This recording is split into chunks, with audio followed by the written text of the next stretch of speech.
লালচে গোলাপি আনার ফলে নুয়ে পড়েছে গাছের ডাল। কোথাও ডালে ডালে পাকা ফল, কোথাও আবার ফুটে আছে টকটকে লাল ফুল। যেন ছাদের উপরই প্রকৃতি এঁকেছে রঙিন এক ক্যানভাস।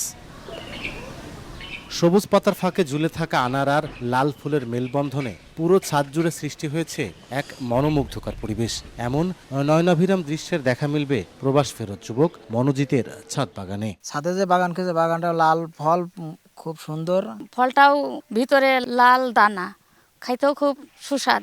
বাগানে যে পরিমাণে ফল দেখেছি, ওটা দেখে আমি বরং 2টা চারা নিছি। বিদেশে দীর্ঘদিন কর্মজীবন শেষে দেশে ফিরে তিনি গড়ে তুলেছেন ব্যতিক্রমী এই আনার বাগান। বর্তমানে তার বাগানে 33টি আনার গাছ রয়েছে। এবার গাছগুলোতে দ্বিতীয়বারের মতো ফল ধরেছে। প্রতিটি গাছে 20 থেকে 25টি করে আনার শোভা পাচ্ছে, যা ছাদ বাগানটিকে আরও আকর্ষণীয় করে তুলেছে। লাইফবয় কিনে কল দাও টোল ফ্রি নম্বরে, আর এক নিঃশ্বাসে গোল বলে জিতে নাও ফিফা বিশ্বকাপ 2026-এর এক্সক্লুসিভ পুরস্কার। বিভিন্ন জায়গাতে জাত সংগ্রহ করে এখন ইন্ডিয়াতেও কিছু জাত আমি সংগ্রহ করেছি। এখন এখানে ফলন ভালো হওয়াতে বাণিজ্যিকভাবে আমি একটা জমিতে মাঠে চাষ শুরু করেছি। এগুলা আসলে অনেক উচ্চ ফলনশীল।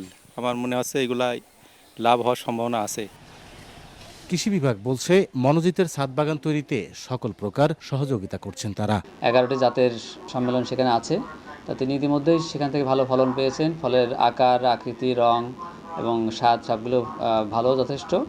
এবং উনি আমাদের তরফ থেকে, আমাদের অধিদপ্তরের তরফ থেকে মাঠ পর্যায়ে অফিসাররা আজ তাদের সাথে পরামর্শ নিচ্ছেন। ঝিনাইদহের হরিণাকুণ্ড উপজেলার হিজলি গ্রামের বাসিন্দা মনোজিতের ছাদ বাগানে অস্ট্রেলিয়ান বিগ, থাই, রিমন, মেক্সিকান, মৃদুলা সহ 11টি জাতের আনার গাছ রয়েছে। লোটাস রহমান সোহাগ, সময় সংবাদ, ঝিনাইদহ।